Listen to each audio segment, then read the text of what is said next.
भारत देशाला फार पूर्वीपासून सोने की चिडिया म्हणत असत, परंतु भारतात प्रत्यक्ष सोन्याचे साठे खाणीच्या स्वरूपात नाही आहेत. मग भारतात हे सोने कुठून आले, किती आले आणि त्याचे पुढे काय झाले असा प्रश्न पडणे स्वाभाविक आहे.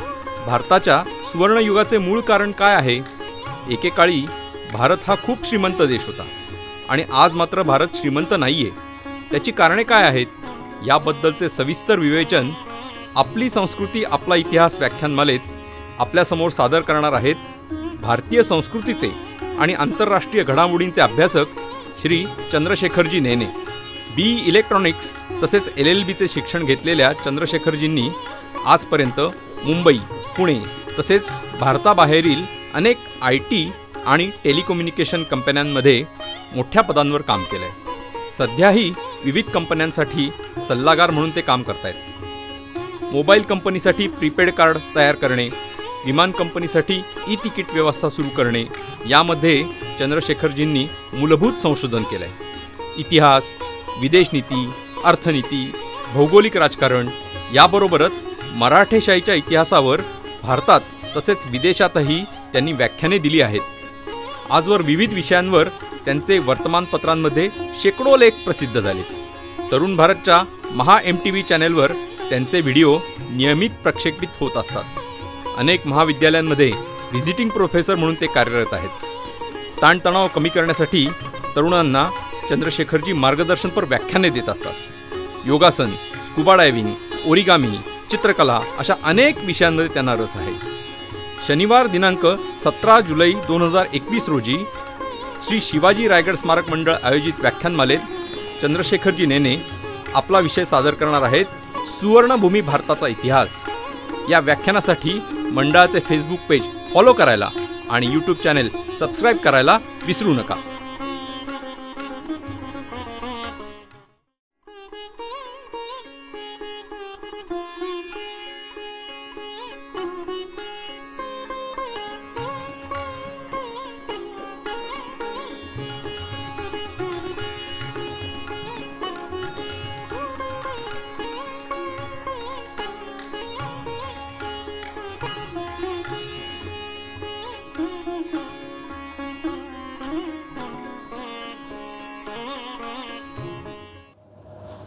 नमस्कार. श्री शिवाजी रायगड स्मारक मंडळ आयोजित आपली संस्कृती आपला इतिहास या व्याख्यानमालेतील आजच्या 46व्या पुष्पामध्ये आपल्या सगळ्यांचं मनापासून स्वागत. श्री शिवाजी रायगड स्मारक मंडळाचं शतकोत्तर रौप्य महोत्सवी वर्ष आणि ज्येष्ठ इतिहास संशोधक श्री पांडुरंगजी बलकवडे यांच्या षष्टब्दपूर्ती या दोन्हीचं औचित्य साधून या व्याख्यानमालेचं आयोजन करण्यात येत आहे. आजचं व्याख्यान आपल्यासमोर सादर करणार आहेत भारतीय संस्कृतीचे आणि आंतरराष्ट्रीय घडामोडींचे अभ्यासक श्री चंद्रशेखरजी नेने. त्यांच्या व्याख्यानाचा विषय असणार आहे सुवर्णभूमी भारताचा इतिहास.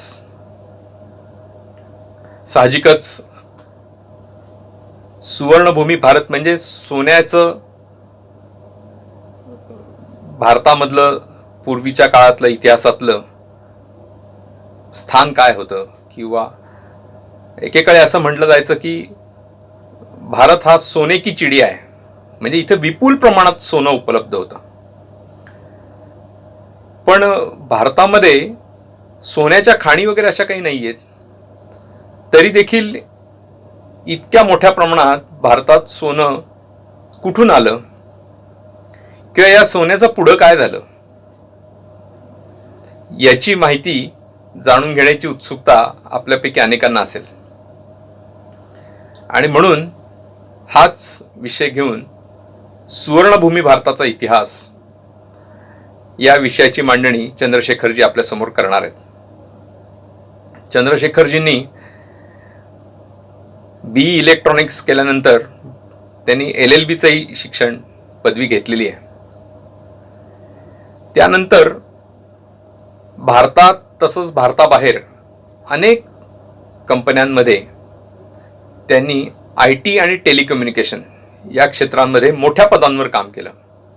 सध्याही ते अशा अनेक कंपन्यांना सल्लागार म्हणून काम करतात. याच्यामध्ये मोबाईल कंपन्यांसाठी प्रीपेड कार्ड तयार करणं असेल किंवा विमान कंपन्यांसाठी ई तिकिटिंगची यंत्रणा व्यवस्था सुरू करणं असेल, अशा विषयांमध्ये त्यांनी मूलभूत संशोधन शोधकार्य केलंय. इतिहास असेल, विदेश नीती आहे, अर्थनीती आहे किंवा भौगोलिक राजकारण आहे, याच्याबरोबरच मराठेशाहीच्या इतिहासाचाही त्यांचा दांडगा अभ्यास आहे. आणि या विषयांवर आजपर्यंत त्यांनी शेकडो व्याख्यानं देश आणि विदेशात दिलेली आहेत. अनेक वर्तमानपत्रांमध्ये त्यांचे लेख प्रसिद्ध झालेत. मुंबई तरुण भारतच्या महा MTB या चॅनेलवर सध्या त्यांचे अनेक व्हिडिओ आंतरराष्ट्रीय घडामोडींवर हे प्रक्षेपित केले जातात. अनेक महाविद्यालयांमध्ये व्हिजिटिंग प्रोफेसर म्हणून देखील ते काम करतायत. तरुणांना ताणतणाव मुक्त जीवन जगण्यासाठी आयुष्यात काय काय करणं आवश्यक आहे, अशा प्रकारचे प्रोत्साहनपर, मार्गदर्शनपर अशी व्याख्यानं सुद्धा चंद्रशेखरजी नियमितपणाने देत असतात. योगासन असेल, स्कुबा डायव्हिंग आहे, ओरिगामी आहे, चित्रकला आहे, अशा अनेक विषयांमध्ये त्यांना रस आहे. असं बहुआयामी व्यक्तिमत्व असलेले चंद्रशेखरजी नेने आज आपल्यासमोर त्यांचं व्याख्यान सादर करणार आहेत. या व्याख्यानामध्ये ते काही प्रेझेंटेशन सुद्धा आपल्याला दाखवणार आहेत. आणि म्हणून या व्याख्यानासाठी आपल्या अतिशय व्यस्त दिनक्रमामधनं चंद्रशेखरजींनी तयारी दाखवली, याबद्दल मी त्यांचे आभार मानतो. आणि या व्याख्यानाला त्यांनी आपल्या प्रेझेंटेशनला प्रारंभ करावा अशी त्यांना विनंती करतो. धन्यवाद. नमस्कार, मी चंद्रशेखर नेने. मला अतिशय आनंद होतो की आपली संस्कृती या विषयावरती एक व्याख्यानमाला जी श्री शिवाजी रायगड स्मारक मंडळाने आयोजित केलेली आहे. आणि श्री शिवाजी रायगड स्मारक मंडळाला 125 वर्ष झालेली आहे, जी लोकमान्य टिळकांनी सुरू केलं 1895 साली. तर ते औचित्य होतं. आणि पुन्हा श्री शिवाजी रायगड मंडळाचे सरकार्यवाह पांडुरंगजी बलकवडे म्हणजे बाळासाहेब यांचे 60 वर्ष पूर्ण झाल्याचाही सुयोग तेव्हाच आलेला होता. त्या दोन्हीच्या विद्यमाने ही फार सुंदर उपक्रम मंडळाने सुरू केलेला आहे. आणि माझं भाग्य आहे की या उपक्रमात काही 4 गोष्टी सांगण्याच्या मला संधी मिळाली. बाळासाहेब माझे खूप जुने आणि अतिशय आदरणीय असे मित्र आहेत. एखाद्या विषयाला वाहून घेऊन त्या विषयाचा पाठपुरावा कसा करावा हे त्यांच्याकडनं शिकावं. आणि आम्हाला सगळ्यांनाच त्यांच्या व्याख्यानांचा, त्यांच्या रिसर्चचा, त्यांच्या कागदपत्र वाचण्याच्या अतिशय म्हणजे खूप उर्मिनी ते हे सगळं करतात. त्याचा आम्हाला सगळ्यांनाच खूप फायदा झालेला आहे. आणि भारताचा इतिहास, त्यातल्या त्यात मराठेशाहीचा इतिहासावरती त्यांचं अतुलनीय काम आहे. तर त्यांना एक मानाचा मुजरा म्हणून मला हे छोटंसं व्याख्यान देण्याची संधी मिळाली आहे, त्याबद्दल धन्यवाद. हे जे व्याख्यान आहे त्याचं मी शीर्षक ठेवलंय सुवर्णभूमी भारताचा इतिहास. सुवर्णभूमी भारताचा इतिहास हा विषय थोडासा भावनेला भिडणारा आहे. आपण बहुतेक सगळ्यांनीच एक जुनं गाणं ऐकलं असेल, सिकंदर आणि पोरस या सिनेमातलं, ते सिकंदर ए आझम सिनेमातलं ते गाणं होतं. भरत व्यासने लिहिलं होतं. जहाँ डाल डाल पर सोने की चिड़िया करती है बसेरा, वो भारत देश है मेरा, हे ते गाणं होतं. आणि त्या गाण्याचा काळ, म्हणजे गाण्याचा काळ नव्हे, गाणं आत्ताच आहे, पण त्या सिनेमाचा जो काळ त्याच्यात रंगवला आहे तो इसवी पूर्व 326, जेव्हा अलेक्झांडरची स्वारी भारतावरती झाली होती. ग्रीक राजा अलेक्झांडर, त्याची भारतावर स्वारी जेव्हा झाली होती तेव्हाचा तो काळ घेतलेला आहे. म्हणजे त्या काळात सुद्धा भारताची ख्याती ही सोने की चिडिया, किंवा काही काही ठिकाणी भारतातून सोन्याचा धूर निघतो अशी भूमी. म्हणजे एकूण आपल्याला असं दिसेल की भारताचं वर्णन जवळजवळ सगळीकडे सुवर्णभूमी या अर्थाने केलं होतं. त्याची 2 कारणं होती. त्या काळामध्ये करन्सी आपण ज्याला म्हणतो, म्हणजे चलन, ते चलन सोनं, तांबं, रूप याच मेटलमध्येच होतं, कारण की पेपर करन्सी तेव्हा आलेलीच नव्हती. तर त्यामुळे एखादा देश श्रीमंत आहे हे ठरवण्याचं एकमेव परिमाण तेव्हा त्या देशात सोनं किती आहे हे होतं. तर भारत देश हा अतिशय श्रीमंत देश आहे, कारण त्या देशामध्ये प्रचंड प्रमाणावर सोन्याचे साठे आहेत, असं सगळ्या जगामध्ये एक प्रकारची वार्ता पसरलेली होती. सगळ्या जगाला माहित होतं की हे जग मी आत्ता जेव्हा म्हणतो तेव्हा ते ज्ञात जग असं आपल्याला त्यात थोडा शब्दात बदल करायला पाहिजे, कारण तेव्हा अमेरिकेचा शोधच लागलेला नव्हता. त्यामुळे ज्ञात जग म्हणजे ग्रीक राज्य, रोमन साम्राज्य, पुढे उस्मानी साम्राज्य तुर्कस्तानचं, इकडे चीन, या बाजूला पूर्वेकडे चीन, अशा ज्या संस्कृती तेव्हा नांदत होत्या, आणि अर्थातच इजिप्शियन संस्कृती, ती पण खूप पुरातन संस्कृती आहे. त्या संस्कृतींना माहीत होतं की अतिशय श्रीमंत असा एक देश आहे तो म्हणजे भारत.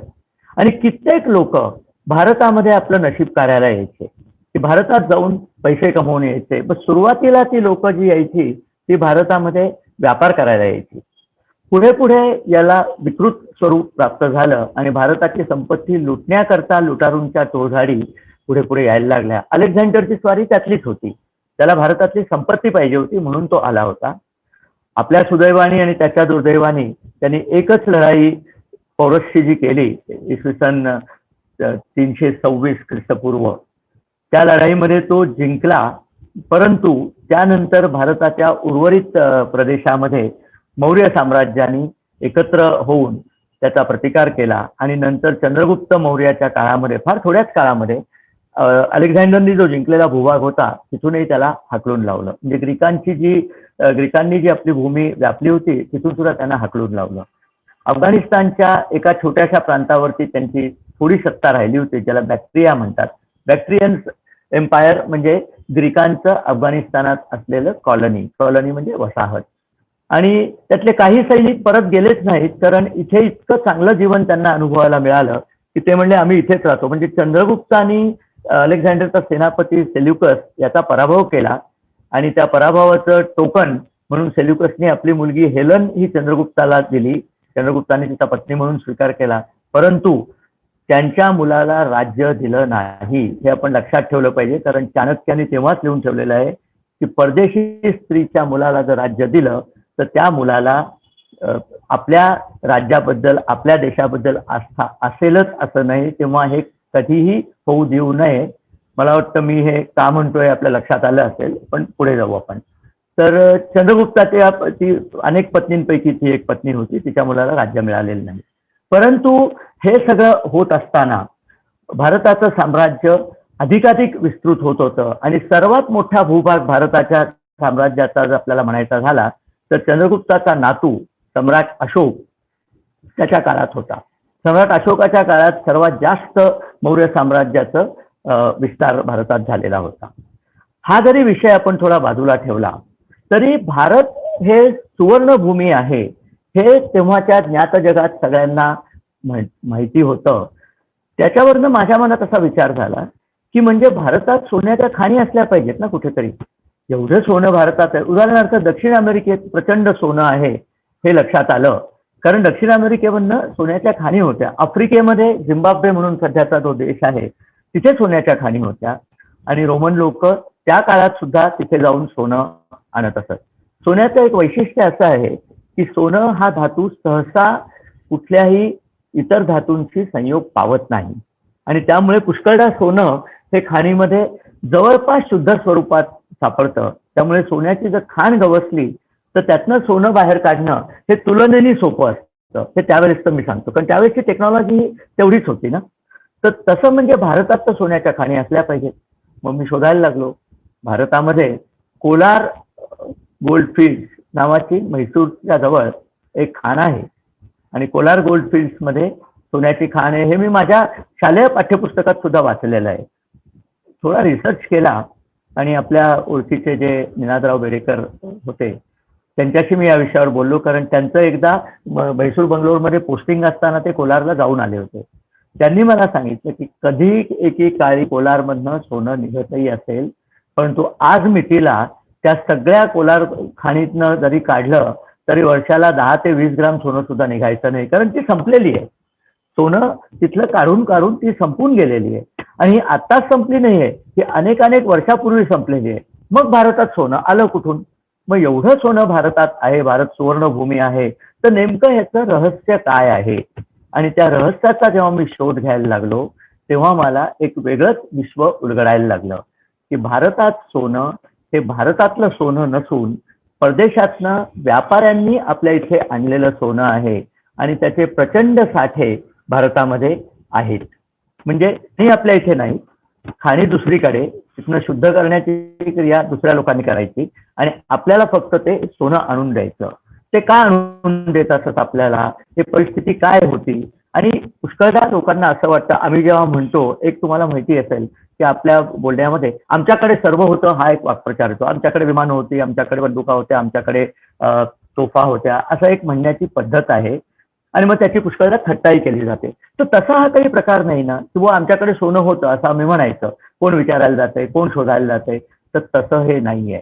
कारण ऐतिहासिक पुराव्यानुसार सिद्ध करता येतं की भारतात प्रचंड प्रमाणावर सोन्याचे साठे आले आहेत, आले आणि कुठनं आले, कसे आले, त्याचं रेकॉर्ड आहे.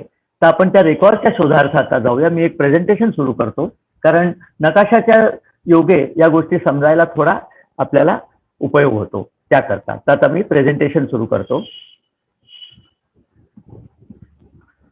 सुवर्णभूमी भारत हे काय आहे त्याचं आपण आता रहस्य उलगडण्याचा एक प्रयत्न करूया.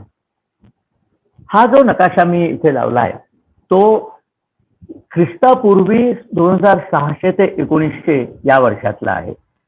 म्हणजे इतक्या जुन्या काळी भारतात, आता हे लक्षात ठेवा की याच्यामध्ये अशोकाचं साम्राज्य सुद्धा अजून आलेलं नाहीये. हे आपल्याला माहिती आहे की मोहेंजोदारो, हडप्पा या ज्या संस्कृती आपल्या इथे होत्या त्या काळातला हा नकाशा आहे. पण त्या काळात सुद्धा भारतामध्ये सोनं येत होतं का? तर ते येत होतं आणि ते काय येत होतं त्याच्याकरता हा नकाशा मी मुद्दाम दाखवलेला आहे. या नकाशामध्ये तुम्ही जर बघितलं तर इथे गुजरातमध्ये लोथल नावाचं एक गाव आपल्याला दिसेल. मी स्वतः लोथल या गावी गेलेलो आहे. खंबायत या गुजरातमधल्या गावापासून अगदी जवळ आहे आणि लोथल गावाचं वैशिष्ट्य असं आहे की एका काळी लोथलवरच्या पर्यंत समुद्र आलेला होता. पुढे थोडा थोडा समुद्र मागे हटला. आज लोथलला समुद्र टच होत नाही, परंतु एका काळी मात्र तो समुद्र तिथे आलेला होता. तसंच हे वरचं जे दुसरं ठिकाण आहे धोलावीरा, हे धोलावीरा सुद्धा असंच हे कच्छच्या रणातलं ठिकाण आहे आणि इथे सुद्धा एका काळी समुद्र आलेला होता. हा समुद्र का आलेला होता आणि त्याबद्दल मी काय इतकं सांगतोय त्याचं कारण असं आहे की समुद्राच्या द्वारे व्यापार करून आपल्या देशातनं निर्यात होत होती आणि त्या निर्याताची किंमत म्हणून आपल्या देशात सोनं यायचं. भारताचा पूर्वाधार हाच व्यापार राहिलेला आहे की भारतातनं काही काही गोष्टींची निर्यात करायची आणि त्याच्या बदल्यात सोनं यायचं. आता कशाची निर्यात करत असत तर लोथल गाव हे फार वैशिष्ट्यपूर्ण आहे. लोथलच्या गोदीचे पण अवशेष सापडलेले आहेत आणि इथे तुम्हाला मोहेंजोदारो आणि हरप्पाचं सुद्धा दिसेल. मोहेंजोदारो आणि हरप्पा या दोन जागी उत्खनन झालेलं आहे. दुर्दैवाने ती आता पाकिस्तानमध्ये आहेत, परंतु या बाजूला जे राखीगढी लिहिलेलं आहे त्या राखीगढीला सध्या प्रचंड प्रमाणावर उत्खनन चाललेलं आहे.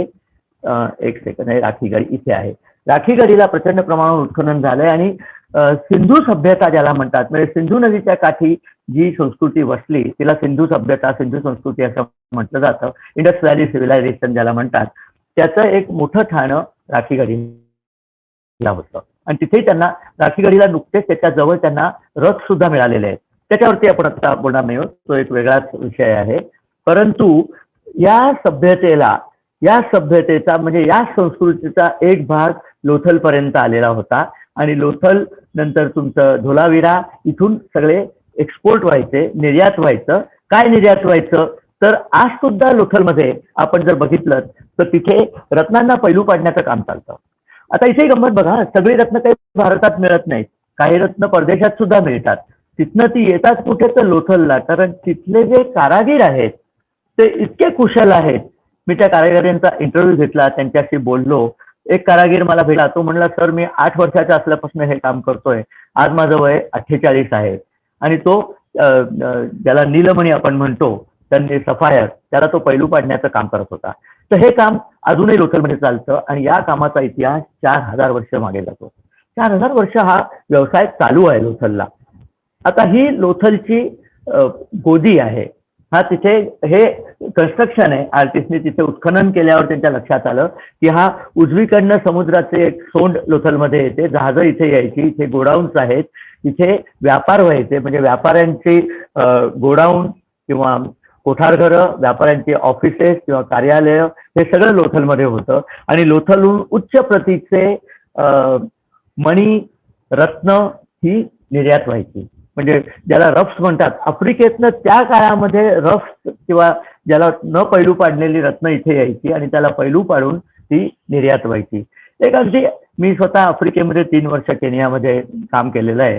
केनियामध्ये जे मासाई लोक असतात, त्या मासाई लोकांना रत्न आभूषणांची, ते आदिवासी आहेत तिथले, त्यांना रत्न आभूषणांची अतिशय आवड असते. आणि ती रत्न आणि आभूषणं मिळण्याकरता मासाई लोकांनी, त्यांनी खूप माळा घातलेल्या असतात. लाल, पिवळी, पांढरी, निळी अशा मण्यांच्या माळा होत्या. तर मी त्यांना म्हटलं की अरे हे छान मणी आहेत, तिथे कुठे मला विकत मिळतील? ते म्हणले नाही हो, हे सगळे मणी भारतातनं आमच्याकडे येतात. मी एक सेकंद गप्पच राहिलो. मी भारतातला मनुष्य आहे, मला माहित नव्हतं की गुजरातमधून आज सुद्धा कच्छमधनं हे मणी आफ्रिकेला एक्सपोर्ट होतात. आणि हा प्रकार 4-1 हजार वर्षापासून चालू आहे. त्याचा मला तिथे एक साक्षात्कारच झाला की आपले कारागीर हे किती आधीपासून ही कामं करतायत. तर तो एक भाग मी बघितला. आणि तर लोथलमधनं हे आफ्रिकेला एक्सपोर्ट व्हायचे आणि तिथून आफ्रिकेतनं, अर्थात त्याच्याकरता, कारण आफ्रिकेत तेव्हापासून सोनं होतं, तर तिथनं सोन्याच्या लगडी आपल्याकडे यायच्या. आणि असा व्यापारामध्ये आपले व्यापारी गडगंज श्रीमंत झाले, आपला देश श्रीमंत झाला. कारण सोन्याचं करेल काय हो मनुष्य? सोनं हे साठवूनच ठेवलं जातं, विनिमयाकरता वापरली जाईल, पण सोनं नष्ट होत नाही. त्यामुळे देशाची संपत्ती देशातच वाढत राहिली. आता त्यावेळेला पुन्हा हे दाखवायचं आहे की सिंधू संस्कृती त्यावेळेसचे हे सगळे या नकाशात पुन्हा तुम्हाला दिसेल की हे लोथल पुन्हा इथे आहे. सोमनाथ त्या काळापासून अस्तित्वात आहे, पण सोमनाथला व्यापार होत नसे. धोलावेराला व्यापार व्हायचा, मोहेंजोदारोला व्हायचा, हडप्पाला व्हायचा. ही सिंधू नदी जी काश्मीरातनं येते तिथपासून दक्षिणेपर्यंत व्यापार सिंधू नदीतनं व्हायचा. आणि त्याच्या पुढे कराचीच्या तिथे जे बंदर आधीच होतं, आमरी नावाचं बंदर होतं, तिथे सुद्धा व्यापार होत असे. आणि याच्यामध्ये एक सांगण्याची गोष्ट अशी की काश्मीरमध्ये एक जागा सापडलेली आहे. श्रीनगरपासनं फक्त 16 किलोमीटर उत्तरेला बुर्जा होम नावाची एक जागा सापडली आहे. त्या बुर्जा होम मध्ये त्यांना उत्खनन केल्यावरती पार, म्हणजे इसवी सनापूर्वी 6000 वर्षापूर्वीच्या लोकांनी केलेली स्टोन ड्रॉइंग सापडलेली आहेत. आता मी त्याचं चित्र इथे आणलेलं नाहीये, पण त्या स्टोन ड्रॉइंग मध्ये एक फार वैशिष्ट्यपूर्ण घटना आहे. त्याच्यात 2 सूर्य त्यांनी त्या ड्रॉइंग मध्ये दाखवलेले आहेत. आणि आता असं नक्की झालेलं आहे, IITच्या काही विद्यार्थ्यांनी त्याच्यावरती रिसर्च केला आणि त्यांच्या असं लक्षात आलंय की हा स्टार मॅप आहे. मृग नक्षत्र आणि त्याच्या आजूबाजूच्या ताऱ्यांचा तो मॅप आहे. आणि त्याच्यात 2 जे सूर्य दाखवलेत, याचा अर्थ त्यावेळेला एक सुपरनोव्हा क्लासचा सूर्यच ज्याला म्हणावं असा तारा तळपत होता काही वर्ष. आणि त्या तळपत्या ताऱ्याचं ते चिन्ह त्यांनी दाखवलेलं आहे. आणि ॲस्ट्रॉनॉमिकल इतिहासामध्ये नेमक्या डेट्स काढता येतात. त्यामुळे ही गोष्ट इसवी सनापूर्वी 6000 वर्षापूर्वी झालेली होती हे आपल्याला माहिती आहे की त्यावेळेला जो तारा तळपला होता तो काश्मीरहून दिसत होता. हे जगातलं सर्वात जुना स्टार चार्ट तो आहे असं आता जवळजवळ मान्य झालेलं आहे. हे सांगण्याचं कारण असं की संस्कृती तेव्हापासून नांदत होती आणि बुर्जा होम मधनं सिंधू नदीतनं प्रवास करत करत जहाजं पार समुद्रापर्यंत यायची आणि व्यापार होत असे. त्या व्यापाराचं मला सांगण्याकरता हा विषय मी सांगितला. आता हा जो नकाशा आहे, या नकाशाचं कौतुक करावं तेवढं थोडं आहे. Periplus of the Erythraean Sea या नावाचा हा नकाशा आहे. Periplus of the Erythraean Sea हे एक पुस्तक, हा एक ग्रंथ आहे. हा इसवी सनाच्या 1ल्या शतकात हा ग्रीक किंवा रोमन, बहुतेक करून ग्रीक दर्यावर्दी माणसांनी हा लिहिलेला आहे. आणि हा मूळ ग्रंथ मात्र सापडत नाही, त्याचे तुकडे सापडतात आणि त्याचे अनेक ठिकाणी उल्लेख सापडतात.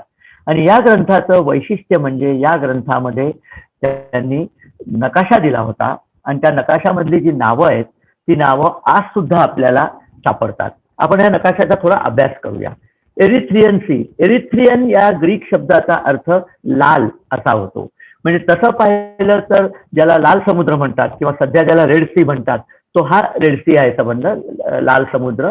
आणि या लाल समुद्रामधनं बाहेर आलात की अरबी समुद्र लागतो. या बाजूला आपलं भारत आहे, तिथं आफ्रिका आहे आणि ही अरेबिया ज्याला म्हणतात तो भाग आहे. वरती इराण, पर्शिया ही तेव्हाची नावं आहेत. अर्थात बॅक्ट्रिया, आता सांगितलं की ग्रीकांची जी कॉलनी अफगाणिस्तानमध्ये होती ती बॅक्ट्रिया इथे आहे. आणि हे सगळे मार्क आउट केलेले आहेत. आणि हा लाल जो दाखवलेला आहे हा व्यापारी मार्ग आहे. आणि हा व्यापारी मार्ग आपण जर बघितला असला तर महाराष्ट्राला अभिमानास्पद गोष्ट याच्यात अशी आहे की हा इथल्या महाराष्ट्राच्या बंदरामध्ये हा सगळा मार्ग येतो. हे वरती जे बंदर लिहिलं आहे बॅरीगाझा, बॅरीगाझा हे भडोचचं तेव्हाचं नाव होतं. तर भडोचहून अनेक गोष्टी एक्सपोर्ट व्हायच्या. नंतर आपल्या इथे पाहिलं तर सोपारा, मुंबईचं जे नाला सोपारा नावाचं स्टेशन आहे रेल्वेवर, विरारच्या अलीकडचं स्टेशन नाला सोपारा, त्या नाला सोपारा स्टेशनपासून 3 किलोमीटरवरती समुद्र किनाऱ्यावरती शूरपारक नावाचं जे बंदर होतं त्या शूरपारक बंदराचं नाव तेव्हा सोपारा होतं. आता एक तुम्हाला गंमत सांगतो बरं का, बायबलमध्ये असं लिहिलं गेलंय की ओफीर नावाचं एक बंदर आहे आणि ओफीर नावाच्या बंदरात प्रचंड सोन्याचा व्यापार होतो, तिथे सोन्याचे साठे आहेत. आता हे ओफीर काय आहे हे शोधण्याचा बऱ्याच लोकांनी प्रयत्न केला. बायबल म्हणजे जुन्या करार जर आपण बघितला तर 2000च्या सुद्धा अलीकडे, म्हणजे ख्रिस्ताच्या अलीकडचा जो जुना करार आहे त्याच्यामध्ये ओफीरचा उल्लेख आहे. म्हणजे साधारण ख्रिस्तपूर्व 1500 वर्ष धरूया ना. ओल्ड टेस्टामेंट जे ज्यू लोक बायबल आहे मोजेसच्या काळाचं, मोजेसचा काळ इसवी सनापूर्वी 1500 वर्ष होतो. मी हे सगळे जुन्या काळातल्याच गोष्टी सांगणार आहे बरं का, कारण हे सगळं त्या काळात घडलेल्याच गोष्टी आहेत. तर त्यामध्ये ओफीरचं वर्णन, आणि आता हे सिद्ध झालेलं आहे की ओफीर म्हणजे दुसरं काही नसून आपलं सोपारा बंदर आहे. या सोपारा बंदरामध्ये व्यापाराचा प्रचंड ओघ व्हायचा आणि त्याच्याकरता जहाजं इथे सोपाऱ्याला यायची, ज्याला मगाशी तुम्हाला म्हटलं ना नाला सोपारा, त्या नाला सोपाऱ्याचा हा सोपारा. त्याच्या खाली कॅलियान नावाचं बंदर आहे, ते म्हणजे आपलं कल्याण. कल्याण, डोंबिवली, भिवंडी, आपण भिवंडी ज्याला म्हणतो ते कल्याण. त्याच्या खाली सेमिला नावाचं बंदर आहे, म्हणजे आजचं चौल. चौल या गावाचा इतिहास कमीत कमी 2,500 ते 3,000 वर्ष मागे जातो. आज सुद्धा चौलमध्ये लोकांना जुनी नाणी सापडतात असं म्हणतात. तर हे चौल, चौलच्या खाली इतर एक मंडागोरा म्हणजे मंडणगड हे बंदर आहे. ही सगळी बंदरं खाली गेली की आणखीन आपल्याला, जसं आपण केरळच्या किनाऱ्यापर्यंत जातो दक्षिणेला, ते आपल्याला मुझिरिस नावाचं बंदर, तामिळनाडू आणि केरळ यांच्यामध्ये मुझिरिस नावाचं बंदर दिसतं. हे मुझिरिसचा शोध आता लावलेला आहे. मुझिरिसला त्यांना प्रचंड प्रमाणावरती हांडा भरून सुवर्णमुद्रा मिळालेल्या आहेत. हांडा भरून सुवर्णमुद्रा मिळाल्या, पण त्या मुद्रा कुठल्या आहेत माहिती आहे का? ती रोमन गोल्ड आहे. रोमन सम्राटांची जी नाणी होती ती नाणी या मुझिरिसमध्ये सापडली आणि त्याच नाण्यांचा एक प्रचंड मोठा साठ आता इथे त्या काळात त्या नकाशात दाखवलं नाहीये, पण थिरुवनंतपुरम येथे जे पद्मनाभ मंदिर आहे त्या पद्मनाभ मंदिराच्या ज्या खोल्या काही उघडल्या आहेत आणि ज्या खोल्या अजून उघडल्याही नाही आहेत त्याच्यामध्ये प्रचंड प्रमाणावर सोनं, रोमन गोल्ड ज्याला म्हटलं जातं, रोमन गोल्ड त्यात तिथे आहे. म्हणजे काय, आता तुमच्या लक्षात आलं असेल की भारत सोन्याची चिडिया, सोन्याचा धूर निघतो, पण या धुराचं जे इंधन म्हणून सोनं आहे हे सगळं रोमन साम्राज्यातनं जास्ती करून आपल्याकडे येत असते. आणि रोमन साम्राज्यातनं आलेलं सोनं हेच इथे भरलं जातं आणि त्या भरलेल्या सोन्यामधनं ते खर्च म्हटलं असं व्हायचंच नाही, तिथे ते सगळं भरून भरून आपले सोन्याचे साठे दिवसेदिवस वृद्धिंगत होत गेले. या बाजूला जर आपण आलो, आता ही लाल रंगाचे जे व्यापारी मार्ग आहेत हे कुठे जातात, तर हे काना म्हणजे सना, आताचं येमेनमध्ये सना गाव आहे तिथे ते जातात. तिथे एक बेट दाखवलंय, डिस्कॉर्डियस आयलंड त्याला म्हणतात. त्या बेटाचं नाव सोकोत्रा आहे सध्या आणि त्या द्वीपाचं नाव संस्कृतमध्ये सुखकर्ता द्वीप असं आहे. त्या सोकोत्रा या द्वीपामध्ये काही वर्षापूर्वी प्रचंड प्रमाणावर ताम्रपट मिळाले आणि ते सगळे ताम्रपट ब्राह्मी भाषेत होते आणि ते व्यापाऱ्यांचे अकाउंट्स होते. काय व्हायचं की भारतातनं ज्या पण गोष्टी घेऊन जहाजं निघायची ती आधी सुखकर्ता म्हणजे सोकोत्राला यायची. म्हणजे हा आपण जर इथे बघितला तर जहाजं येऊन इथे सोकोत्राला यायची. सोकोत्रातली तिथे ज्याला आपण कार्गोच्या भाषेत वे पॉइंट म्हणतो, म्हणजे जिथनं मालाची विभागणी होते.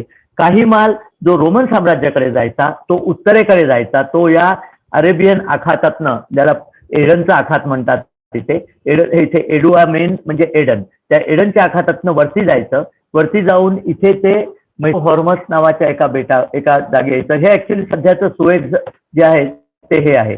सुएझला ते उंटावरती टाकायचंय गोष्टी आणि उंटावरनं ते अलेक्झांड्रिया म्हणून जे ग्रीकचं बेट आहे त्या अलेक्झांड्रियाला यायचं. तिथनं पुन्हा ते सगळं जहाजावरती लादून हे इकडे रोम आहे, रोम पर्यंत जायचं. कारण रोमन साम्राज्यात ती सगळ्या गोष्टी जायच्या. त्याचे जे ग्राहक होते ते रोमन साम्राज्यात होते. रोमन साम्राज्याच्या आधी ग्रीकांची सुद्धा जी वाहतूक होती ते ग्रीक लोक सुद्धा याच मार्गाने यायचे आणि असं संबंध सुएझच्या इथे फक्त हा लँड रूट होता, म्हणजे उंटावरनं लादून काफल्यातनं हे वस्तू इथे यायच्या आणि इथून या खाली जाऊन संबंध भारतामध्ये यायच्या. मग भारतामध्ये कालिकतला यायच्या, भडोसला जायच्या, कल्याणला यायच्या, नालासोपाराला यायच्या, खाली मुजिरीसला जायचा, असा हा व्यापार. तसाच हा व्यापार पूर्वेकडे सुद्धा व्हायचा. आता तुमच्या मनात येईल की हा व्यापार करायचे तरी कशाचा, म्हणजे वस्तू काय घ्यायचे, तर त्याचं उत्तर असं आहे की केरळमध्ये त्या व्यापाराकरता मिळालेली जी पैसे असायचे ते रोमन नाणी आहेत. ही केरळमध्ये सापडलेली रोमन नाणी आहेत. हा बघा रोमन सम्राटाचा मुखवटा आणि सोन्याची नाणी आहेत.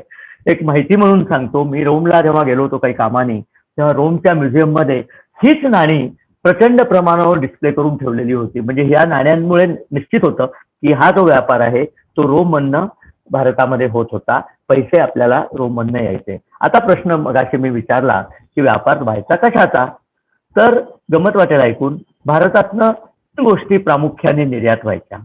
पहिली गोष्ट म्हणजे रेशीम, आणि हे रेशीम पुष्कळदा आपल्याकडे चीनमधनं यायचं आणि चीनमधनं आलेलं रेशीम आपण रोमन साम्राज्याकडे ते निर्यात करायचो. दुसरी गोष्ट म्हणजे आपल्या किनाऱ्यावरती जे प्रचंड प्रमाणावर आपण आज सुद्धा मिऱ्याचे लोंगर बघतो, ती काळी मिरी, तसंच लवंगा, तसंच विलायची, या मसाल्याच्या पदार्थांची निर्यात ही भारतातनं रोमला व्हायची. रोमला मसाल्याचे पदार्थ कशाला लागायचे, तर युरोपचा इटली सोडली तर बहुतेक सगळा भाग शीतोष्ण कटिबंधात आहे. त्यामुळे तिथे बर्फ 4 महिने जेव्हा हिवाळ्यात बर्फ असतं तेव्हा त्यांना साठवलेलं मांसच खायला लागतं, कारण वनस्पती संपलेल्याच असतात. आता हे मांस साठवायचं आणि ते खराब होऊ द्यायचं नाही आणि ते खायला त्याला चव यावी याकरता त्याच्यामध्ये मिरी, लवंगा, दालचिनी आणि वेलदोडा याचा वापर व्हायचा आणि मीठ अर्थात खारवलेल्या मांसामध्ये, कारण चव पण यायला पाहिजे ना, नुसतं मांस आणून खाणं काही पुरत नाही. तर त्या लोकांना या मसाल्याच्या पदार्थाची गरज होती. ही लक्झरी नव्हती, ही गरज होती आणि त्यांच्या भागात तर मसाल्याचे पदार्थ होतच नाही. मग ते व्हायचे कुठे, ते व्हायचे भारतात. भारतात व्हायचे, इंडोनेशियात व्हायचे, पण पुन्हा यायचा मार्ग तो भारताच्या मार्गेच होता. डच लोकांनी इंडोनेशियातनं लवंगांचा मोठा व्यापार केला, दालचिनीचा व्यापार श्रीलंकेमधनं झाला आणि भारतात अर्थात मिऱ्यांचा व्यापार झाला. मिरीचं मी असं ऐकलं होतं की मिरीला दक्षिणी भाषेत यवनप्रिया असं एक नाव आहे. काळ्या मिरीला यवनप्रिया म्हणतात. मी तिरुवनंतपुरमला गेलो होतो, तिथून आलापुझा नावाचं एक जे अलेप्पी ज्याला इंग्लिशमध्ये म्हणतात, आलापुझा त्या जागेचं नाव आहे, तिथे 3 दिवस राहिलो होतो. तिथल्या जो मिरीचा व्यापारी होता त्याच्याशी गप्पा मारायला जाऊन बसलो. मी त्याला म्हटलं, अरे या मिरीला तुमच्या भाषेत काय म्हणतात? तो म्हणला अरेक्की. अरेक्की म्हणजे मिरी, या अरक्का अरेक्की असं काहीतरी. मी म्हटलं यवनप्रिया काय? तो म्हणला नाही बाबा, यवनप्रिया काही म्हणत नाहीत. मी म्हटलं माझी माहिती चुकीची आहे की काय? मग मी थोडा अभ्यास केला आणि मग एकदम लक्षात आलं की ज्या काळात हा व्यापार व्हायचा त्या काळात मल्याळमी भाषा नव्हती. हा सगळा प्रदेश तामिळनाडूच्या संगम राजांच्या अधिपत्याखाली होता. आणि गंमत बघा, तामिळ भाषेमध्ये मिरीला यवनप्रियाच म्हणतात. आता यवनप्रिया का म्हणतात, तर ही मिरी घ्यायला ग्रीक लोक यायची, ग्रीक व्यापारी यायचे आणि ग्रीस मधला जुनं एक जे बेट आहे त्याला आयोनियन आयलंड म्हणतात. त्या आयोनियन आयलंड मध्ये राहणारे म्हणजे आयोनियन लोक, त्याचा अपभ्रंश यवन झाला. यवन म्हणजे मुसलमान नव्हे. आपल्या जुन्या भाषांमध्ये यवनचा अर्थ मुस्लिम नाहीत, तर यवन म्हणजे कोण, तर ग्रीक. तर ते ग्रीक यायचे आणि ते ग्रीक आल्यानंतर ते आपल्याला पैसे द्यायचे. म्हणजे ग्रीक सुवर्ण पण आहे, रोमन यायचे तर रोमन सुवर्ण आहे आणि या सगळ्यांनी आपलं केरळमध्ये प्रचंड प्रमाणावर रोमन सैन्य आलं, रोमन पैसे आले. पण गंमत अशी व्हायची, रोमन लोक म्हणायचे आपल्याला की आमच्याकडनंही तुम्ही काही घ्या की वस्तू. आपण त्यांच्याकडनं एकच गोष्ट घ्यायचो, ऐकायला गंमत वाटेल, आपण त्यांच्याकडनं रेड वाईन घ्यायचो. लाल वाईन जी दारू आहे ती आपण त्यांच्याकडनं घ्यायचो. ती आपल्याला करता यायची नाही, कारण ते लाल द्राक्ष तिथेच व्हायची. तर त्याचे कुंभच्या कुंभ आपल्याकडे यायचे दारूचे. आणि ते कुंभ त्यांचे ते कसं कळायचं की त्याचे तुकडे सापडले तर त्यांच्या दारूचे कुंभ करताना त्याच्यामध्ये दोऱ्या घातलेल्या असायच्या मजबूती करता आतमध्ये. त्यामुळे कुंभांचे जे अवशेष मिळाले त्याच्यामध्ये जेव्हा दोऱ्या दिसल्या तेव्हा ते रोमहून आलेले कुंभ होते. आता याच्या नुसतं आपण एवढंच पाहतो असं नाही, आपण हँडीक्राफ्टचा प्रचंड मोठा व्यापार रोमशी करायचो. रोमन साम्राज्याला सातवाहन साम्राज्य ज्या वेळेला आपल्याकडे होतं इसवी सन पूर्वी 200 वर्ष ते इसवी सनानंतर 300 वर्ष, हे 500 वर्ष सातवाहन साम्राज्य ज्यांची राजधानी पैठणला होती. त्या पैठणहून आणि इतर ठिकाणाहून चौल, हे इकडे चौल बंदर, हे नालासोपारा बंदर, हे कल्याण, या सगळ्या ठिकाणी हँडीक्राफ्ट जायचे. आणि ते हँडीक्राफ्ट इथनं जायची आणि इथनं पुढे ते रोमकडे एक्सपोर्ट व्हायची किंवा निर्यात व्हायची. ती हँडीक्राफ्ट जशी जायची त्याची गंमत म्हणजे काय जायची हँडीक्राफ्ट, तर हस्तिदंती बाहुल्या किंवा हस्तिदंतीचे विविध हँडीक्राफ्टचे प्रकार हे जायचे रोममध्ये. आता तुम्ही असं म्हणाल की या सगळ्या ऐकू गप्पा येतो, याला काही पुरावा आहे का? तर आपल्या सुदैवाने अप्रतिम पुरावा मिळालेला आहे. पैठणहून जी निघायची हा जो मार्ग आहे हा पैठणहून जुन्नरला जायचा. जुन्नरला आपल्याला माहिती आहे नाणेघाट आहे, त्या नाणेघाटातनं खाली उतरून कल्याण आणि मुख्य म्हणजे नालासोपाऱ्याला जायचा, इकडे चौलला सुद्धा जायचा. तर ती जायची गोष्ट आणि त्या जायचं प्रूफ काय आहे, तर दोन दोन पुरावे आहेत. एक म्हणजे रोमहून आलेल्या काही गोष्टी आपल्याला महाराष्ट्रामध्ये सापडतात. कोल्हापूरला हा ब्रॉन्झचा पोसायडॉन म्हणजे त्यांचा जो अंडरवर्ल्डचा देव आहे, म्हणजे नरकाचा जो अधिपती आहे किंवा समुद्राचा जो अधिपती आहे, त्याचा हा एक पुतळा कोल्हापूरला सापडलेला आहे. हा आपल्या इथला असला शक्यच नाही, कारण हा देवही आपल्या इथला नाही, हा ग्रीसमधनं आलेला आहे. तर हा ब्रॉन्झ स्टॅच्यू ऑफ पोसायडॉन हा 2ऱ्या शतकात आलेला आहे, म्हणजे सातवाहन साम्राज्याच्या वेळेला. अशीच गंमत म्हणजे नाशिकला पांडव लेण्यांमध्ये हे एक घुबडाचं चिन्ह कोरलेलं आहे. आता घुबड हे आपल्या इथे अशुभ समजतात, परंतु ग्रीक ज्या आख्यायिका आहेत त्याच्यात घुबड हे मिनर्व्हा या बुद्धीच्या देवीचं वाहन आहे, त्यामुळे ते शुभ समजलं जातं. घुबडाला तिथे वाईज औल असं म्हणतात. त्यामुळे त्यांच्या दैवतामध्ये सामील असलेलं देवाचं वाहन, आपल्या इकडे लक्ष्मीचं वाहन आपण त्याला म्हणतो, कदाचित त्याचा अर्थ असा असेल की लक्ष्मी जी येते ती ग्रीकांकडनं येते, ग्रीकांच्या देवाचं वाहन घुबड म्हणून लक्ष्मीचं वाहन घुबड, असं सुद्धा आपल्याकडे झालं असण्याची शक्यता नाकारता येत नाही. तर पांडव लेण्यामध्ये 24 नंबरच्या गुहेमध्ये त्या घुबडाचा मूर्ती दिसलेली आहे. आणि 18 नंबरच्या पांडव लेणी ही पांडवांनी केली नाहीत.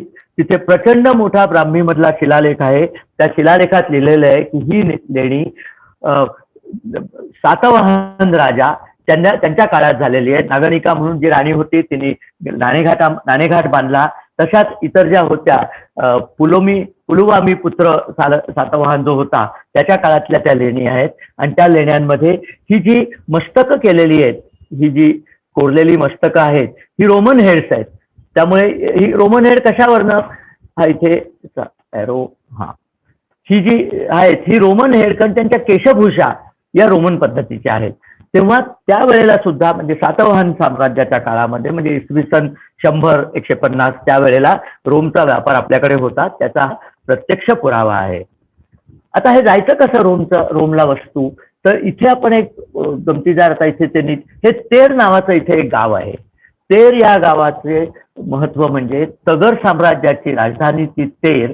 आणि आज हे एक छोटंसं 3000 वस्तीचं गाव जरी असलं, उस्मानाबाद जिल्ह्यात आहे ते, आणि पुणे सोलापूर हायवेवरच्या पासनं फक्त 18 किलोमीटर उजवीकडे तुम्ही जर पुण्याकडनं जाताना गेलात तर तेर या गावी तुम्ही पोहोचाल. तेर या गावी एक अप्रतिम गोष्ट आहे. तेर गावी एक म्युझियम आहे आणि त्या म्युझियमचं तेर संग्रहालय अतिशय प्रसिद्ध संग्रहालय आहे. त्या संग्रहालयात काही काही विलक्षण गोष्टी ठेवलेल्या आहेत. तेर हे गाव गोरा कुंभारांचं गाव पण आहे, तिथे कुंभारांची समाधी आहे. तिथे खूप जुनं वामनाचं मंदिर आहे. बलिप्रतिपदेला तिथे मी गेलो होतो, त्यामुळे मी त्या मंदिराचं पण निरीक्षण केलं. पण त्या तेरमध्ये एक महान व्यक्ती राहतात, त्यांचं नाव रेवणसिद्ध लामतुरे. आणि त्या लामतुऱ्यांचे आजोबा जे रामलिंगप्पा खंडप्पा लामतुरे, त्यांनी तिथे खूप ऐतिहासिक गोष्टी गोळा केल्या. प्रागैतिहासिकच म्हणायला पाहिजे, इतक्या जुन्या गोष्टी तिथे एक हस्तिदंती बाहुली मिळालेली होती तेरमध्ये. त्या हस्तिदंती बाहुलीला ही जी तुम्हाला जी दिसतीये ती हस्तिदंती बाहुली आहे, साधारण 9 ते 11 इंच उंच आहे. परंतु ही इटलीमध्ये पॉम्पेई इथे आहे. पॉम्पेई हे जे इटालीमधलं एक प्रसिद्ध होतं, ज्याच्या शेजारी वेसुवियस ज्वालामुखी होता, त्या ज्वालामुखीचा इसवी सन 1975 साली स्फोट झाला आणि त्या स्फोटाखाली ते सबंध गाव गाडलं गेलं. ते गाडलं गेल्यानंतर तिथे उत्खनन अजूनही चालू आहे. 1938 साली जेव्हा तिथे एका पुरातत्व शास्त्रज्ञांनी उत्खनन केलं तेव्हा त्याला ही बाहुली मिळाली. तिचे अर्थात तेव्हा तुकडे झालेले होते, ते त्यांनी जोडले आणि ही पॉम्पेई इथल्या एका वस्तू संग्रहालयात ही ठेवलेली आहे. त्याला लक्ष्मी म्हणतात. आता ही बाहुली म्हणजे काय, तर याच्या डोक्यावरती एक भोक आहे आणि त्या भोकामध्ये आरसा बसवायचा, ही आरशाची मूठ आहे अशी. पण किती कलात्मक रीतीने हस्तिदंतावरचं हे काम आहे हे तुम्ही बघा. त्यांचे दागिने बघा, तिची केशभूषा बघा. मुद्दाम ती असाच फोटो दाखवलाय, मागची केशभूषा बघा. इतकी सुंदर बाहुली ही तिथे आहे. वस्त्र सुद्धा झिरझिरीत टाईपचं वस्त्र आहे, त्यामुळे ते आहे की नाही तेही कळत नाही. तिचे सेवक दोन्ही बाजूला आहेत. ही अतिशय उच्च प्रतीचं कलात्मक मूर्ती आहे, हस्तिदंतावरती कोरलेली. याची एक छोटीशी गोष्ट सांगण्यासारखी आहे. आपले इतिहास पुरातत्व शास्त्रज्ञ गो ब देगलूरकर हे पॉम्पेईला गेले होते म्युझियम बघायला. ते म्युझियम बघायला गेले तेव्हा संध्याकाळचे 5 वाजले, त्यामुळे म्युझियम बंद होत आलं होतं. तिथली जी व्यवस्थापिका होती ती म्हणली, सॉरी आता बंद झालं, आज तुम्हाला नाही दाखवणार. ते म्हणले, व्हेरी सॉरी, ती तेरहून आलेली बाहुली आहे, तीच मला फक्त बघायची होती, मला दुसरं काही बघायचं नव्हतं. त्या बाईंनी त्यांच्याकडे बघितलं. ते म्हणले, तुम्ही भारतीय दिसता. ते म्हणले, हो मी भारतीय. आपण देगलूरकर का, असं त्या इटालियन व्यवस्थापकीयांनी देगलूरकर सरांना विचारलं. देगलूरकर सरांना परवाच आपल्या भांडारकर ओरिएंटल इन्स्टिट्यूट बोरी यांनी एक मोठं सन्मान चिन्ह प्रदान केलेलं आहे, आपल्याला माहितच आहे. तर देगलूरकर सरांचं नाव या तेरच्या बाहुलीशी इतकं निगडीत होतं की त्यांना सुद्धा माहिती होतं की देगलूरकर सरांचा या विषयावरती रिसर्च आहे. आणि ते आले म्हणल्यानंतर ती म्हणली, तुम्ही आल्यानंतर तुम्ही मध्यरात्री आला असता तरी आम्ही दरवाजे उघडले असते. ती त्यांना घेऊन गेली, त्यांना ही बाहुली दाखवली. हा फोटो अर्थात मी इंटरनेटवरनं काढलेला आहे. तर अशी ही बाहुली. आता इथे रहस्य संपत नाही. ही बाहुली ही बाहुली मिळाली आपल्या पॉम्पेईला, पॉम्पेई इटालीमध्ये, आणि वेसुवियसच्या ज्वालामुखीच्या उद्रेकात ती सापडली. इथपर्यंत सगळं ठीक आहे. परंतु ही अर्थातच त्याच्या आधीच तिथे पोहोचली असली पाहिजे आणि हस्तिदंत सहसा नष्ट होत नाही म्हणून आपल्याला दिसू शकली. पण या बाहुलीची जुळी प्रतिमा शोभावी अशी बाहुली तेरमध्ये आहे. मी सांगत होतो त्याप्रमाणे ही जी मूर्ती आपण पाहताय ही तेर येथे सापडलेली मूर्ती आहे आणि याच्या आधीची जी मूर्ती आपल्याला दाखवली ही पॉम्पेई इथे मिळालेली मूर्ती आहे. त्या दोन मूर्तींमधलं साम्य विलक्षण आहे आणि हे नक्कीच आहे की या दोन्ही मूर्ती एकाच ठिकाणी एकाच पद्धतीच्या कारागिरांनी तयार केलेल्या आहेत. आपलं सुदैव आहे की तेर येथील मूर्ती तिथले एक अतिशय उच्च प्रतीचे संग्राहक श्रीयुत लामतुरे यांच्यामुळे आपल्या पुढे आहे. त्यामुळे आपला आणि रोमन साम्राज्याचा व्यापार होता हे सिद्ध करायचा याहून चांगला आणखीन पुरावा आपल्याला मिळाला नसता. आता हा व्यापार कसा चालायचा याचं जर आपण जरा बघायला गेलं तर हा नकाशा आहे. या नकाशामध्ये हा आत्ताचा नकाशा आहे. या नकाशामध्ये हा तेर, इथे हे तेर दाखवलेलं आहे. तेर पासनं जवळजवळ सगळीकडे हँडीक्राफ्ट जायची आणि ती हँडीक्राफ्ट म्हणजे हे जे आता दाखवलं हस्तिदंती पीस, ती हँडीक्राफ्ट जायची आणि तेरपासनं उदाहरणार्थ तिथे भरोसला जायची किंवा नाणेघाटातनं पलीकडे येऊन नाला सोपारा, हे सोपारा इथे आहे, चौल, या सगळ्या ठिकाणी ती हँडीक्राफ्ट जायची. तिथनं पुढे अर्थातच रोमन साम्राज्याकडे जायची. हा सगळा व्यापार. बरं, तेरला स्वतः तगड साम्राज्य होतं, त्यामुळे तिथनं बऱ्यापैकी इतर सुद्धा व्यापार चालायचे. आपण बघितलं तर दक्षिणेला पार मुझिरिसचं बंदर जे मी सांगितलं होतं तिथे देखील इथनं वस्तू जायच्या. त्यामुळे रोमन साम्राज्याशी जो व्यापार होता तो इथून चालायचा. आणि नुसतं रोमन साम्राज्यच नव्हे तर युरोपातल्या विविध साम्राज्याची लोक, विविध व्यापारी भारतामध्ये यायचे. कारण मागे म्हटल्याप्रमाणे भारत हा सोने की चिडिया होती. डेन्मार्कचे व्यापारी चौलला आल्याचे उल्लेख आहेत आणि त्यांना मराठी कागदपत्रामध्ये डिंग मार म्हणायचे. मी हे डिंग मार काय ते जेव्हा शोधायला गेलो तेव्हा डेन्मार्कचा तो मराठी अपभ्रंश आहे. फ्रेंच लोकांना आपण फ्रान्सिस म्हणायचो, तसंच हे जे डच लोक होते त्यांना वलंदेज म्हणायचो. या युरोपच्या सगळ्या कॉलनीतनं लोक यायचे. ग्रीक होते ते आयोनियन असल्यामुळे त्यांना आपण यवन म्हणायचो. मुस्लिम व्यापारी नंतर यायला लागले. त्यांच्याकरता आपल्याकडे म्लेंछ हा शब्द आहे. त्यांच्याकरता यवन हा शब्द नाहीये. मी मगाशी सांगितल्याप्रमाणे. तर असा हा तेरचा जो सगळा संग्रह आहे, हा ज्या थोर गृहस्थांनी केला, त्या गृहस्थांच्या मुळे आपल्याला हे सगळं आता दिसू शकतं. ते रामलिंगप्पा खंडप्पा लामतुरे यांनी तेर गावामध्ये राहून अगदी सुरुवातीपासून त्यांनी त्यांच्या गरिबीत अगदी त्यांच्या आयुष्याची सुरुवात झाली. पुढे त्यांनी व्यापारामध्ये चांगला दम बसवला. पण आधीपासून त्यांनी तेरच्या सगळ्या मुलांना सांगून ठेवलं होतं, की तुम्हाला काहीही इंटरेस्टिंग गोष्ट सापडली तर ती माझ्याकडे आणून द्या. मी त्याची तुम्हाला योग्य किंमत देईन. आणि याप्रमाणे त्यांनी हळू करत प्रचंड मोठा संग्रह गोळा केला. मागे म्हटल्याप्रमाणे तेर हे संत गोळा कुंभारांचं गाव असल्यामुळे तिथे कुंभारांची वस्ती बरीच जास्त आहे. त्याचं कारण अगदी जुन्या काळापासून तिथे भांडी बनवण्याचा कारखाने असायचे. त्यामुळे खापरं जी आर्किओलॉजीला किंवा पुरातत्वशास्त्राला लागतात, ती खापरं सुद्धा तिथे अनेक मिळाली. मूर्ती मिळाल्या. हे अशी हस्तिदंती मूर्ती पाहिली तशा मूर्ती मिळाल्या. अशा अनेक गोष्टी लामतुऱ्यांनी मोठा संग्रह त्याचा केला आणि नंतर तो उदारपणे शासनाला दिला आणि शासनाने रामतुरे यांच्या नावाचं तिथे एक म्युझियम स्थापन केलेलं आहे. अतिशय सुंदर म्युझियम आहे. त्या म्युझियम मध्ये हा सगळा संग्रह ठेवलेला आहे. हे त्या म्युझियमचं पाठीचा फोटो मी तिथे गेलो तेव्हा काढलेला आहे. आणि सध्याचे लामतुऱ्यांचे जे वंशज आहेत त्यांचे नातू रेवणसिद्ध लामतुरे ते मला तिथे भेटले आणि त्यांनी मला हे सगळं लामतुऱ्यांचा आयुष्यक्रम वर्णून सांगितला आणि त्यानंतर माझ्या लक्षात आलं की केवढं मोठं काम या माणसांनी महाराष्ट्रामध्ये केलेलं आहे. त्यांच्यामुळे आपल्याकडे सिद्ध झालेलं आहे आता की भारत आणि रोमन साम्राज्य यांचा व्यापार अव्याहत चालू होता. टॉलेमी म्हणून जो ग्रीक राजा इसवी सन 150 मध्ये त्यांनी एक पुस्तक लिहिलं होतं. त्या पुस्तकात त्यांनी एक वाक्य टाकलंय की नाणेघाट जो आहे महाराष्ट्रातला तो म्हणजे चांदीची नदी आहे. याचा अर्थ असा आहे it's river of silver, river of flowing silver.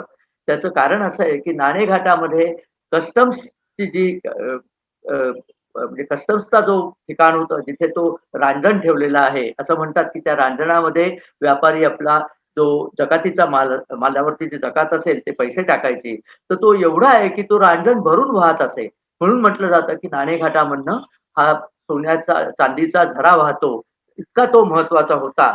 आणि या सध्याचे जे मगाशी म्हटलं तसं रेवणसिद्ध लामतुरे आहेत ते सुद्धा आता पाठीच्या पुढचे आहेत. पण त्यांनी या बाबतीत बराच रिसर्च केलेला आहे. मगाशी दाखवलेला नकाशा त्यांनीच मला पाठवला आणि त्यांच्याकडे ती बाहुली त्यांनी बंदोबस्तात ठेवलेली आहे. कारण मी म्हटलं असं ती बाहुली त्यांनी शासनाला दिली नाही. कारण लामतुऱ्यांकडे त्यावेळेला एक ब्रिटिश पुरातत्व शास्त्रज्ञ आला. त्यांनी त्यांचा सगळा संग्रह पाहिला आणि ते म्हणले त्यांना म्हणाला की ही बाहुली तुम्ही मला किती पैशात विकाल? ते म्हणले मला ही विकायची नाहीये. तो म्हणला मी 1,00,000 रुपये द्यायला तयार आहे पण ही बाहुली तुम्ही मला द्या. त्या काळात 1,00,000 ही फार मोठी रक्कम होती. पण आपलं सुदैव की रामलिंगप्पा लामतुऱ्यांनी त्यांना सांगितलं नाही ही मला विकायचीच नाही, ही माझ्याकडेच राहील. त्यामुळे ती बाहुली हा ठेवा आपल्या भारतातच राहिला.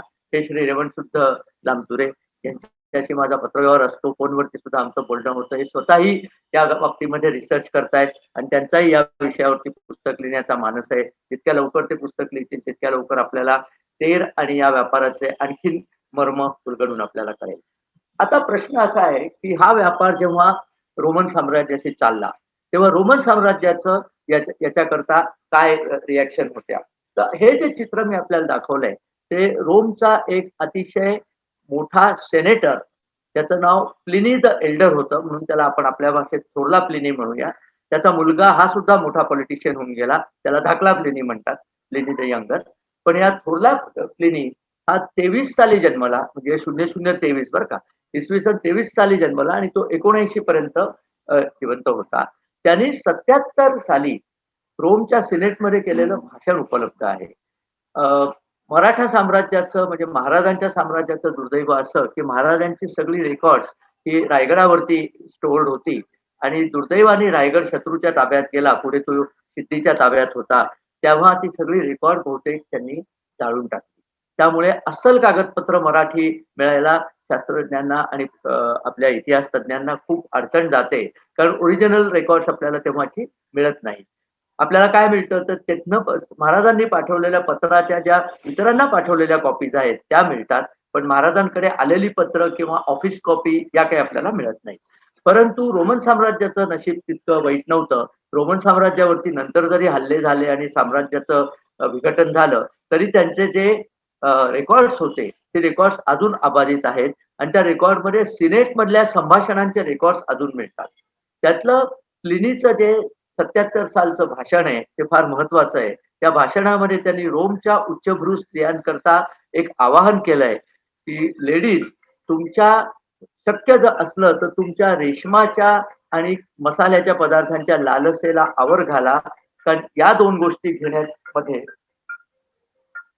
या 2 गोष्टी मिळण्याच्या मध्ये रोमचा जगह संपत्ती आहे ती भारताच्या तिजोरीत जाऊन पडते. म्हणजे झालं असं, की या गोष्टी नाशिवंत आहेत. त्याने असं सांगितलं, की तुम्ही रेशमाचे कपडे घालता, काही दिवसांनी ते टाकून द्याल. मसाल्याचे पदार्थ तुम्ही आताच खाऊन संपवता.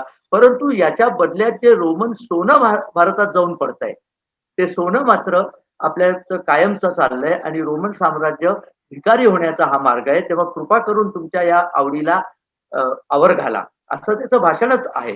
आणि तो म्हणला तसंच पुढे-पुढे रोमन साम्राज्य या प्रकारच्या व्यापारामुळे बँकरप्ट झालं. म्हणजे त्याचं दिवाळं निघालं.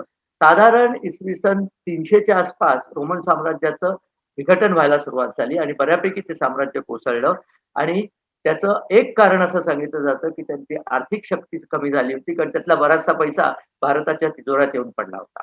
आता भारतात हा जो पैसा यायचा, त्याचं व्यापारी लोकं काय करायचे? तर आता जसे व्यापारी देवळांना वगैरे दान देतात, तसे देवळांना ते दान द्यायचे.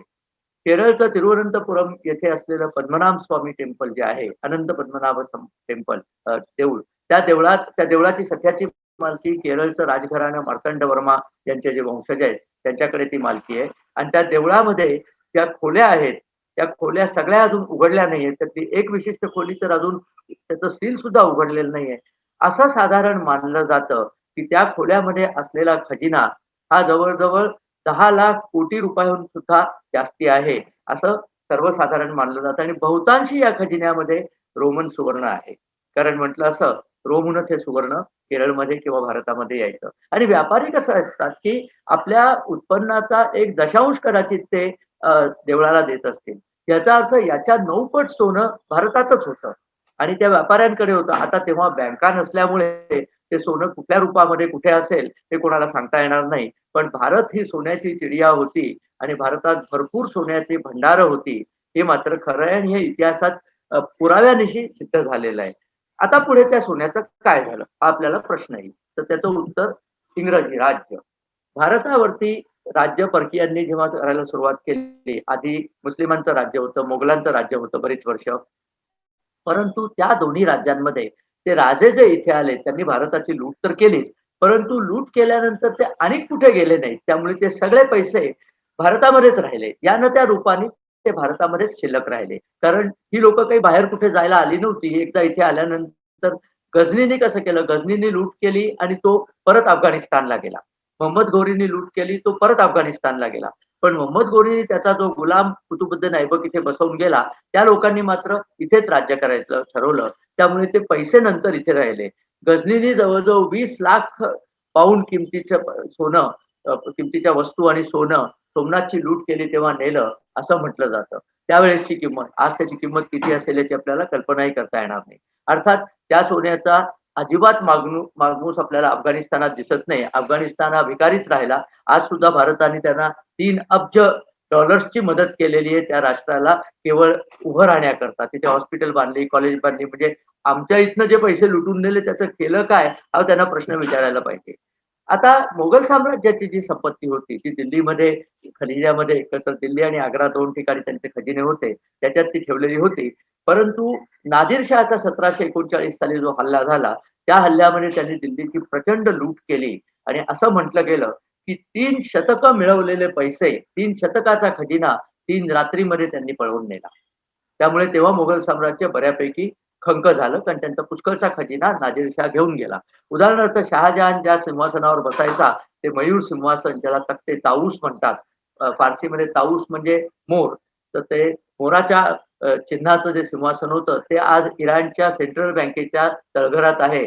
आणि तेहरानला कोणी गेलं आणि योग्य अर्ज केला तर बहुतेक ते दाखवतात सुद्धा, असं मी वाचलेलं आहे. मी काही तेहरानला गेलो नाही.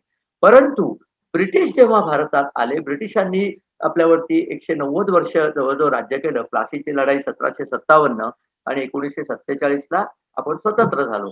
त्या सगळ्या काळामध्ये ब्रिटिशांनी इथनं प्रचंड रक्कम, पैसे, वस्तू आपल्या देशात नेल्या. आणि उत्साह पटनाईक नावाच्या एक इकॉनॉमिस्ट आहेत. त्यांनी याच्यावरती रिसर्च केला आणि त्या रिसर्चमध्ये त्यांनी असं सिद्ध केलंय, की 3,150 लाख कोटी रुपये ब्रिटिशांनी 200 वर्षात भारतातनं नेले. आणि ते पैसे इथून नेले गेले, म्हणजे ते भारतात नाहीयेत. ब्रिटिशांनी आपल्याला रेल्वे दिली, त्यांनी आपल्याला टपाल पद्धती दिली, बऱ्याच गोष्टी दिल्या असं म्हटलं जातं. पण या सगळ्याचा खर्च आपणच केला. ब्रिटिशांची जे औद्योगिक क्रांती आहे, ज्यामुळे ब्रिटिश हे सगळ्या जगाला वरचढ ठरले, त्या औद्योगिक क्रांतीचं सबंध फंडिंग किंवा फायनान्स हे भारत देशाने केलं होतं. भारताच्या वसाहतीतनं त्यांनी एवढे सगळे पैसे नेले होते. 1000 साली, इसवी सन 1000 साली भारताचा जीडीपी जगाच्या जीडीपीच्या तुलनेत 22.4% होता. एक ब्रिटिशच इकॉनॉमिस्ट आहेत अँगस मॅडिसन. त्यांनी याच्यावरती बराच रिसर्च केला आणि एक प्रसिद्ध अँगस मॅडिसन रिपोर्ट त्यांनी तयार केलेला आहे. हे सगळं मी त्या रिपोर्टवरनं हे आकडे काढलेले आहेत. तर त्यांनी सांगितलं की इसवी सन 1000 साली भारताचं ठोकर राष्ट्रीय उत्पन्न हे अ, जगाच्या ठोकर राष्ट्रीय उत्पन्नाच्या 22.4% होतं. इसवी सन 1600 साली ते 24.4% झालं. म्हणजे जगाच्या राष्ट्रीय ठोकर उत्पन्नाच्या एक चतुर्थांश उत्पन्न हे केवळ भारतातनं येत होतं. त्याच्यानंतर याच्यापेक्षा आणखीन एक जवळचा आकडा म्हणजे जवळजवळ 22% उत्पन्न हे चीनमधनं येत होतं.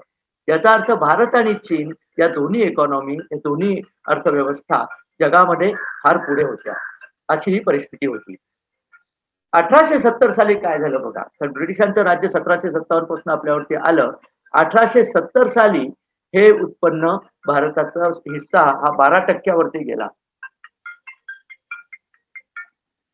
12% वरती गेला आणि म्हणजे कमी-कमी होत गेला. कारण त्यावेळेला 2 गोष्टी झाल्या. एक तर अमेरिका चा एंट्री झाली होती. त्यामुळे अमेरिकेनी उत्पन्न जागतिक स्वतःचं वाढवलं होतं. कापसाचा मोठा व्यापार तिथे सुरू झाला होता आणि दुसरं ब्रिटिशांनी आपली लूट सुरू केलेली होती. परंतु आज 2020 साली आपण फक्त 10.1% वरती म्हणजे जागतिक ठोकर उत्पन्नाच्या आपण फक्त 3% देतो. म्हणजे जगाच्या संपत्तीच्या आपल्याकडे फक्त 3%. सोने की चिडियापासनं आपण या परिस्थितीत आलेलो आहोत. आणि याची कारणं ब्रिटिशांचं राज्य तर नक्कीच आहे. पण याचं आणखीन एक महत्त्वाचं कारण मला आपल्याला सांगायचंय. आधी आपण या जीडीपीचा प्रवास कसा झाला हे ग्राफनी बघूया. या ग्राफमध्ये आपल्याला दिसेल त्याच्यामध्ये हा भारताचा रंग हा भगवा रंगाचा आहे. हा बघा 30% वर जवळ-जवळ आपला जीडीपी म्हणजे हा 24% 1000 साली जो जीडीपी होता त्याच्या आधी तर त्याच्याहूनही जास्ती होता आणि तो हळू घटत एकदम जी आपण पाहिली ती 1870 साली हा 10% आसपास खाली आला आणि 1913 साली हा आणखीन खाली आला आणि आपण बघितलं तर साधारण 50 सालाच्या आसपास हा खूप खाली उतरला होता आणि त्याच काळामध्ये आपण बघितलं तर अमेरिकेचा जीडीपी जवळ-जवळ शून्यावरती होता. तो एकदम किती वरती गेला ते आपण बघतो. जगामध्ये लीडिंग अशी अमेरिका राहिलेली आहे. आणखीन चीनचा जीडीपी सुद्धा आपल्याचप्रमाणेच खूप वरती होता आणि तो संबंध खाली आला आणि 73 ते 80 च्या आसपास डेंग झियाओपिंगनी चीनमधली धोरणं बदलली आणि चीनच्या जीडीपीनी प्रचंड मोठी भरारी घेतली. आपल्या बाबतीत ही घटना अ, नेहरू गांधी घराण्याचं राज्य भारतावरनं गेल्यानंतर झाली. त्याचं मुख्य कारण असं, की जवाहरलाल नेहरू या गृहस्थाचा भारतीय संस्कृतीशी संबंध अतिशय कमी होता. भारतीय भारताचा डी काय आहे? भारत एक राष्ट्र श्रीमंत कशामुळे झालं? याविषयीची त्यांची मतं जी काही होती ती आपल्याला कळली नाहीत. पण त्यांना ज्ञान अतिशय थोडं होतं आणि त्यामुळे त्यांच्या डोसक्यात हे मुळी आलंच नाही, की भारताचा पैसा जो वाढला, भारताची अर्थव्यवस्था आहे, त्याचं मुख्य रहस्य हे व्यापारात आहे. भारताची सगळी जीडीपी ही व्यापारामुळे जीडीपी वाढलेली आहे आणि नेहरू राज्यावरती आल्यानंतर अगोदर तर ब्रिटिशांनी आपल्याला खंक केलं आणि नेहरू राज्यावरती आल्यानंतर त्यांनी व्यापाराला वेसण घातली. त्यांनी खुळ्यासारखी समाजवादी धोरणं जी आणली, त्या सगळ्या समाजवादी धोरणामध्ये अ, एक प्रकारची व्यापारावरती इतकी बंधनं आणली, की आपले व्यापारी गळाठूनच गेले. एक मला आठवतं त्या काळातलं आदित्य बिर्लांचं विधान आहे, की आदित्य बिर्ला हे एक भारतातले आपल्याला माहिती आहे, बिर्ला ग्रुप फार मोठा ग्रुप आहे. त्यांनी तेव्हा जो व्यापार सुरू केला होता, त्यांनी एक कंपनी इजिप्तमध्ये काढली होती कार्बन ब्लॅक या नावाची. अतिशय यशस्वी कंपनी त्यांनी काढली होती. पण त्यांना स्वतःच्या कंपनीवरती डायरेक्टर म्हणून राहता येत नव्हतं. कारण भारत सरकारचे जे कंपनी लॉ होते, त्याच्यामध्ये भारतीय व्यापाऱ्यांनी परदेशी कंपनीवरती डायरेक्टर राहायचं नाही, असं एक कलम होतं. म्हणजे किती वेडेपणाचे निर्णय आणि किती वेडेपणाचे कायदे आपण केले होते. बरं हे कायदे करत असताना आपली वाट लागत होती. जे.आर.डी. टाटांनी सुद्धा लोकमान्य जवाहरलाल नेहरूंना सांगितलं होतं, की ही तुमची धोरणं चुकीची आहेत. या धोरणाने तुम्ही भारताला गरिबीकडे लोटाल. पण त्यांनी ऐकलं नाही. हट्टीपणाने तीच धोरणं चालू ठेवली. त्यांनी चालू ठेवली. त्यांच्या कन्येने चालू ठेवली. तिच्या पुत्रांनी चालू ठेवली. दुर्दैवाने राजीव गांधींचा अकाली अंत झाला. पण त्यामुळे एक गोष्ट मात्र चांगली झाली, की नेहरू गांधी घराण्यातनं भारताची एक प्रकारे सुटका झाली. पंतप्रधान नरसिंहराव तेव्हा 91 साली नरसिंहरावांना IMF आणि जागतिक व्यापार निधी, जागतिक नाणेनिधी आणि वर्ल्ड बँक यांच्या आदेशामुळे का होईना, पण आपल्याला खुली अर्थव्यवस्था आणायला लागली. 91 साली आपण खुली अर्थव्यवस्था आणली आणि हा जीडीपीचा वरच्या दिशेने प्रवास आता सुरू झालेला आहे. त्यावरनं लक्षात येतं, की सरकार आपल्या अर्थव्यवस्था कुठली आणतं, सरकार धोरणं कशी आणतं, याच्यावरती आपल्या देशाचा सोन्याची चिडिया होण्याचा मार्ग खुला किंवा बंद होतो. याआधी भारत जो सोन्याची चिडिया होता, कारण सरकाराचं जे कुठलं सरकार असेल ते व्यापारामध्ये त्यांचं अजिबात लुडबुड नसायची. तुम्हाला करायचा तो व्यापार करा. अगदी शिवाजी महाराजांनी सुद्धा आपल्याला जर आठवत असलं, तर इतिहासामध्ये मुद्दाम व्यापाऱ्यांना बोलवून महाराष्ट्रामध्ये व्यापार करण्याकरता वाणी आणि उदिमी यांना अवतण देऊन, संरक्षण देऊन व्यापार करायला बोलावलं होतं. कारण वाणी, व्यापारी हे राष्ट्राचे वैभव होत, ही महाराजांचं सांगणं आहे. असा हा द्रष्टा महाराज आपल्याला जर जास्ती वर्ष आणखीन लाभले असते, तर निश्चितच आपला इतिहास बदलला असता. आपण जर आपली संपत्ती बाहेर जाऊ दिली नसती, तर आपला देश हा शिखरावरतीच राहिला असता. पण दुर्दैवाने आपल्या देशाची लूट झाली आणि भौतिक संपत्ती आपल्या देशाच्या बाहेर गेली. ती कहाणी आपल्याला सांगायची होती. भारत हा सोने की चिडिया तर होताच, त्यात वादच नाही. पण त्या सोने की चिडियापासून भारताला अ, आधी वरती कोणी नेलं, नंतर खालती कोणी आणलं आणि आता आपण वरती जाण्याचा प्रवास कसा सुरू केलाय. सध्याच्या सरकारची धोरणं ही व्यापार स्नेही धोरणं आहेत. ज्याला ईज ऑफ डुइंग बिझनेस म्हणतात. त्या रँकिंगमध्ये भारत आता पुष्कळ पुढे आलेला आहे. त्यामुळे असं वाटतं, की इतिहासातल्या चुकांपासून आपण काही शिकतोय आणि देशाचा प्रगतीकडे आपला मार्ग सुरू झालेला आहे. शिवाजी महाराजांचं असं स्वप्न होतं आणि प्रत्येक भारतीयाला अभिमान वाटेल अशी जी परिस्थिती एका काळी होती, की भारत हा विश्वातला सर्वात श्रीमंत देश होता. ती कदाचित परिस्थिती आपली आता पुन्हा यायला हरकत नाही. कारण माणसं तीच आहेत. माणसांचे स्किल्स पण तीच आहेत. व्यापारी कौशल्य आपल्याकडे आहे. आपल्याकडे जगातला सर्वात जास्त शिक्षित तरुणाई आहे आपल्या देशामध्ये. तेव्हा निश्चितच आपली धोरणं जर योग्य असली, तर आपल्याला पुढे जाण्यापासून कोणी रोखू शकेल असं वाटत नाही. हे सगळं सांगण्याची संधी मला श्री शिवाजी स्मारक रायगड स्मारक संस्थेने दिली आणि संस्थेचे श्री सुधीर थोरात यांनी मला याच्याकरता या भाषणाकरता आमंत्रित केलं. त्याबद्दल त्यांचे आभार. आदित्य बाविस्कर त्याचं व्हिडिओग्राफी करतोय त्याचेही आभार आणि बाळासाहेब कलकवडे यांना परत एकदा अभिष्ट चिंतन सांगून मी आपलं हे छोटंसं भाषण संपवतो. धन्यवाद.